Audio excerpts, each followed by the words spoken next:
again, I'm not being adamant about anything. I'm not saying this is it, but on another hand, I'm not going to willing to be stupid when I think something very obvious is staring us in the face. And so, again, if you want more information, you can go to my website, or you can go to ZenderOnRevelation.com. I'm probably going to be another, who knows, 7-8 weeks on it. Because once I finish this final years of Millennium 6, then I've got one more chapter of Revelation, chapter 20. What's the last chapter of Revelation? 22? 22. Yeah, that's right. I've already done 21. In between 21 and 22, I've done this series on the Millennium, final years of Millennium 6. So in the last moments here this evening, based on everything you heard today, I thought it'd be nice to have a question and answer session. I want to bring the speakers up here. I want to bring Waylon and Alan Hess up here. And any question you have, is this okay? You want to do this? We'll do this for 15 minutes, or if something gets started, we'll let it go. Otherwise, if you just have some questions, we'll conclude. When your questions are up, if you have 3 questions, we'll answer them, assuming we have the answers. And then we'll conclude for the day and get back tomorrow. You guys are taking your good old time here. And we're just going to share this microphone. Does anybody have any, or comment? This can be a time for discussion. Something you've heard bother you, thrill you? You have a personal question to ask any of us? Or maybe I should speak for myself. You're allowed to ask me any personal question you want. I got a question. Oh, God. To your subject. Yes, sir. So, okay, I like all the deductions and conclusions. Mm-hmm. So my question would be, are you saying that you're saying that there's a young Earth creation then, 6,000 years from now, or back in the history, that's creation? Okay, great question. Is this? And my point is that, you know, unless you think science has defrauded all of us, that we see civilizations going back at least 5,000 to 8,000 years. Yeah, this is a good question. Yeah, if by saying this, or am I saying that the Earth is also I've been saying 6,000 years over and over. Do I believe? I'm not turning. I understand your position. I think on the creation of the Earth and, okay, and the destruction of the world and the subsequent creation. But I'm wondering, how do we resolve 6,000 years back from 2028 with the existence of civilizations that date back beyond that time? You mean earlier than that? Yeah, back to 6,000 BC. In some cases, they think 7,500 BC. Do you agree there was no? The question is, what about the civilizations that predated Adam? That predate 6,000 years back from 2028. 6,000 years back from 2028 is about 4,000 BC. And we know the Chinese civilization, for example, dates back to around 4,500 BC. Well, this is a full 6,000 years. I mean, we're not beginning 6,000 years. It's the end of 6,000 years. I understand. So you've got 4,000 BC, roughly beginning that 6,000 year period. And then you come 2,000 years forward from crucifixion of Christ, puts us at 2028, 6,000 years. But depending on whether or not you believe science or not, there are civilizations that predate that 4,000 BC number. I would tend to believe the scripture and not so-called science. It's not science anyway, is it? It's anthropology or sociology or something. Also carbon dating. Well, carbon dating has been found to be unreliable, I think. Yeah, I think carbon dating is no good. So if I'm given the choice between anthropologists, sociologists, and carbon dating versus scriptural accounting of days. So your position then is that civilization on this earth, as we know it today, began with Adam 6,000 years. Yes. 4,000. Yes. Or 6,000 years. Right. Yes. Do we have any other questions, comments? What about? You didn't really talk much about the signs in the heavens that are coming in September. Yeah, I have a lot to say about that. Maybe I'll do that tomorrow. I hate to preempt my whole video series because I'm still yet to talk about that, but I think I'll do it anyway. So tomorrow I'll talk about the constellation and what I think is happening there. Anything these guys said today? Yeah, I got something. You got something? What do you got? Okay, with these guys. I kind of heard behind them. They was talking. You could take it up. I don't know exactly what you're saying, but could you share some of your your own frustrations or a little bit of doubt sometimes that you guys even feel, you know, when you're speaking or when you're coming to bring a message, you know, to us, and then sometimes doubt creeps in that maybe, you know, I heard you talking. It's just a big one on me. It happens. Are you calling me a big mouth thing? Are you saying I speak loud? I didn't mean to. I thought I heard something between you and you know, back and forth a little bit about some of that, trying to encourage each other. I just think it encouraged us. It encouraged me. I mean, I struggled with that for so long, but I mean, all of us, you know, we have this. It's huge, you know, and we have it, and we're all teachers because we have to share with our children and our grandchildren, and we can do it. We can do it. We can bring it because we got it. You know, it's not of us. So could you just share on, even though you know that, but then you still have this struggle of trying to bring this message? Speak of your secret fears. If that makes sense. If that's what you guys are talking about, I just kind of heard. That's kind of what we're talking about. Yeah. I mean, you know, at the end of the day, I'm not an educated man. Okay, I'm not the sharpest knife in the drawer, and I'm not trying to belittle myself. It's just facts are what they are. You know, I don't write well. I mean, you look at Aaron. Like I said, some of the best writing you'd ever want to read. Okay, I'm not good at word carpentry. I mean, if I put 20 words on a piece of paper, I'd misspell 18 of them. Okay, I shorten my name to Wade because I can actually spell it. All right, okay, but what we were talking about is how to, you know, coming from a modest background like we have, how do we get up in front of people and really make a difference? You know, when obviously there's guys like Martin, you know, that you know, obviously, yeah, that's why you're here mostly. You know, and then there's speakers like Clyde, who's fantastic. You know, and people like probably, I'm not going to speak for Alan, but we're all trying to figure out what's our place in that. You know, where do we fit in? And you probably all get that as well, right? Where do I fit in this God's plan thing? How can I help? You know, and you look at the part about over there, Paul teaches that not every, you know, Paul talks about the body of Christ. Not everybody can be a head. Not everybody can be, you know, every part has different glories. And some of the more uncomely parts get exceeding glory. Okay? And I was actually thinking about that and going to say in my next talk, everyone in the room, despite of your confidence, can drop a seed, you know, and seeds can blossom. You know, Alan's bless my heart, I dropped a seed that turned into him believing, that turned into his family believing, that turned into a church, that turned into probably one of the most watched regular YouTube things other than Martin's that's watched in our belief. Okay? From a guy like me. Okay? God can use all of you, but despite how smart you are. And you know how sometimes they take books and turn them into pictures, you know, and you know God says God chooses the stupid things, confound the wise. They're going to put my picture there. Okay? But God can use you. And guys like me and Alan, we just try to figure out, you know, where do we fit into that? You know, and because of that, you probably figure that too. But you do fit in. Just drop the seeds.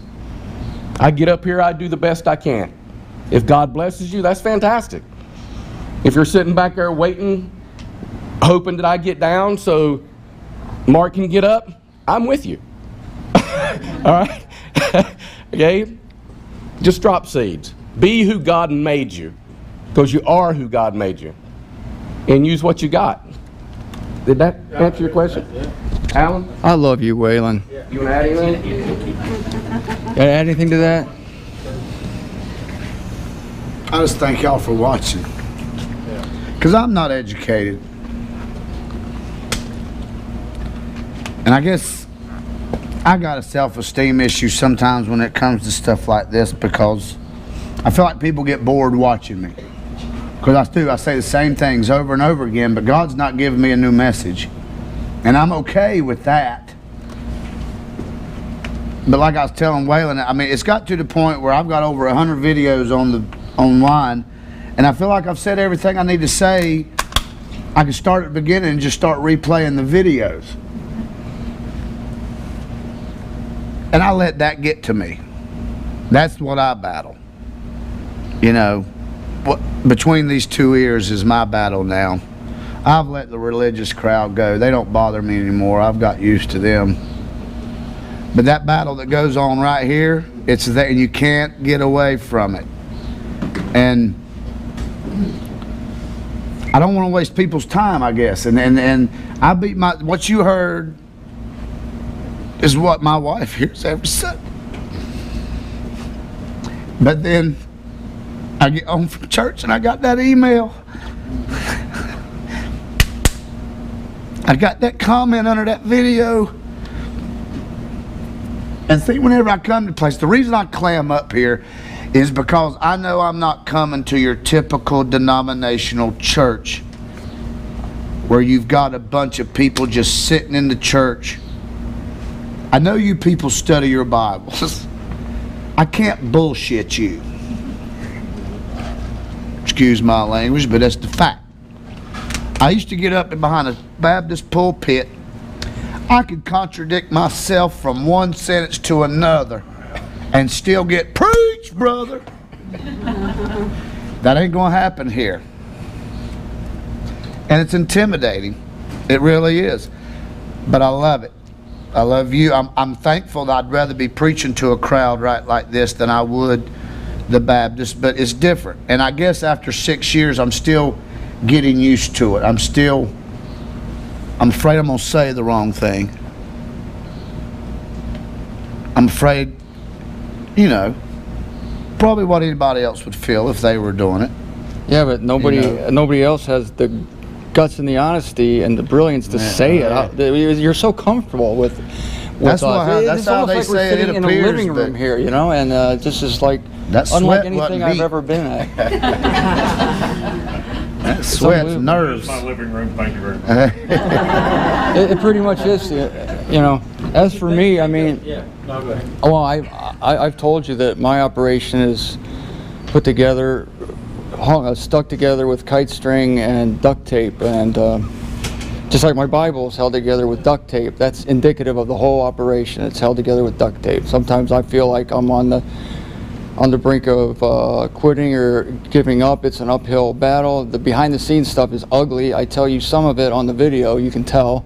People can tell when I don't hide myself. Usually I'll put my sunglasses on, not to look cool, but because I don't want, I feel removed from everything, and I know that God could bring the truth out of a rock, so I just put my sunglasses on and I soldier on, and I believe the truths I gave you earlier, that the evangel itself has power, and all I have to do is put those words out, and that's the power of the evangel. And so the message that I've given to people that have changed them the most are the ones when I felt absolutely terrible, no confidence, absolutely awful, I'm no good, and yet I'm going to put this show on anyway just because I said I would, and people end up writing me and saying, man, that was the most powerful show you ever did, and I can't believe it.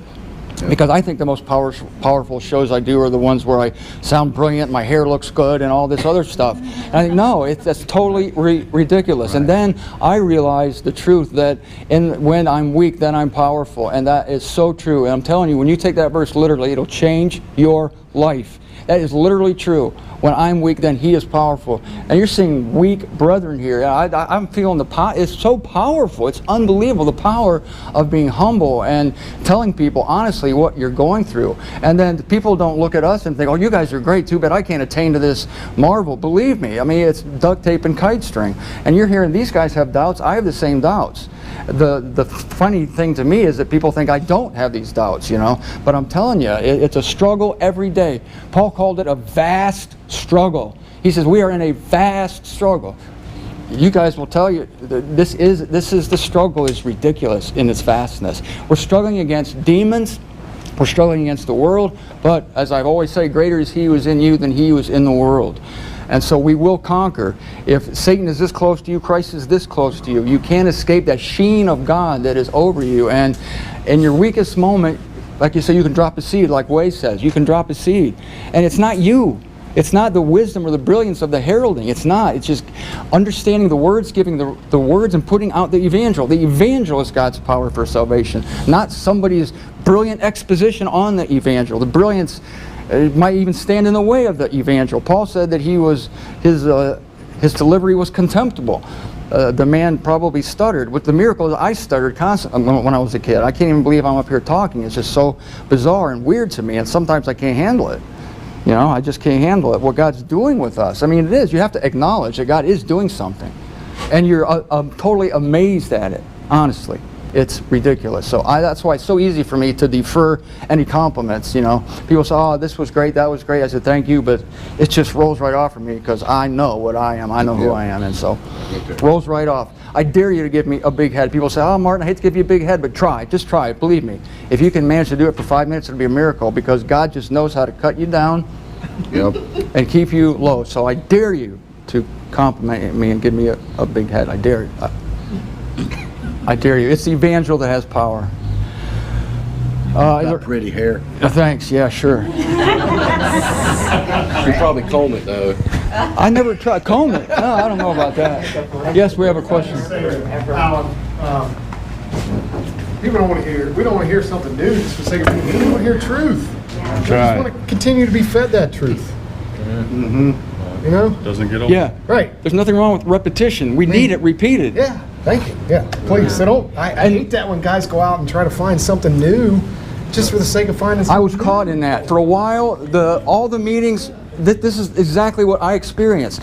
I was like in the circuit, the Concordance circuit, from like 1993 to 2000, and these same people would show up at these conferences all the time, and I fell into the trap. You have to come up with something new for these people. I'm telling this to you. You have to come up. You get this pressure, like I got to come up with some new wrinkle that they never heard before. I got to give them something spectacular. And so you're looking for some little secret in the word that they've never heard. It almost become a competition between the speakers. And I realized what was going on. And why are we seeing the same faces all the time? And we were all just getting smarter and smarter and smarter. And the world was getting dumber and dumber and dumber. And I finally realized I got to jump out of this ship because I got tired of preaching to the choir. And so I realized, I think it was like 2002, that I had to take what I knew. I said, I've had enough. I don't want to learn no more. I had it up to here. I just want to take what I know and give it to people who's never heard it. And you give the same message to people who have never heard it, you see. And that's the big difference. Like if you're a history teacher, what are you going to do? Change the year Lincoln was shot? you can't, it's not new. But the thrill is to give it to a new class every year. To tell people who have never heard of the U.S. Constitution, tell them about the Constitution. You're looking at all these young faces that have never heard of the Constitution, never heard of the Continental Congress, never heard of John Adams. You're not going to change any facts concerning John Adams, but you're giving it to fresh-faced people who've never heard it. And that comes back to you. You see the interest, you see their eyes, and then that feeds you. And then you're more excited about John Adams than you've ever been, even though you've done this freaking talk on John Adams 700 times. You've done it 700 times. But to this guy, it's the first time he's ever heard it.